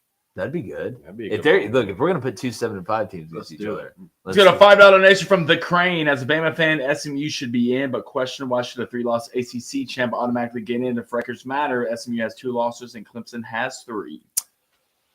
I mean, I think you got a decent argument there. It's just, do you consider the ACC a top 4 conference, or do you consider them the 5th? I think that would be the difference. I don't, I'm not a huge fan of the auto bids. Y'all know what I think about it. I've said my piece on that. All right, last donation of the day, a $5 donation from Cuse. If you're mad about Clemson getting to the college football playoff, especially if they're given a bye, don't blame the committee. Just blame Blame Syracuse. Syracuse. Fran Brown, baby. Oh, Fran One Brown. more Kyle donation. McCord wasn't One more the problem. donation from Kentucky Fried 94, $5. Feel like Georgia won big. They missed Oregon, Ohio State, Tennessee, and Texas. Yeah. Georgia got the good side of. They got rewarded for winning the SEC championship. I mean, that's what that 2 seed gave you, and that is the weaker side, without a doubt, of the bracket, as we talked about earlier. I mean, you look at the left side of the bracket, you've got Ohio State, Tennessee, Oregon, Texas, Clemson, and Arizona State. That's a much better 6 than what you got on the other side, where it's Penn State, Indiana, Notre Dame, Yeah. Georgia, SMU, and missing one, Indiana. In Boise, yeah. And so I think the real factor for how legitimate and tough the right side of this bracket is how good is Notre Dame really? Yeah. Because if Notre Dame's really, really good, then that makes that side more interesting. No, it really does. $5 donation. We got another one here from Craig. Appreciate it, Craig. Hey, boys, if I'm either Texas or Clemson, I would be very wary of those Sun Devils on New Oh, in they New will York. be. Arizona State could be sneaky pick to win it all, buddy. I'm going to drop a little scratch on that. Let me get to this poll. Who will the committee select for the playoff? Not our answer, but SMU or Alabama. What do you think the people thought? I would have said well, I put out 2 polls on my own social media, and it was like Cool. 70-30 SMU. So I'll say SMU 30%, but I legitimately thought they It was 70-30 Bama. no, 70-30 SMU. Wow. SMU. okay. I would say Bama 62%. All right. Who will the committee select for the playoff? SMU 70%, Alabama 30%. Wow. What was it? SMU 70%, Okay, Alabama 30%. I put out a poll on Twitter. I put out a Exactly poll on the Instagram. It was the same on both, Yeah, man. it's, that's wild. It's interesting. All right, we got a huge week of shows. Appreciate you guys joining us. Make sure you hit that subscribe button. We're live tomorrow, 2 p.m. What's Central. Lawan doing on a commercial? Look, we'll be on one soon. Him and Shave Will. your mustache. Yeah. Taylor. Game time. Yeah. All right. We appreciate you guys. We'll catch you tomorrow. We're going. Gone.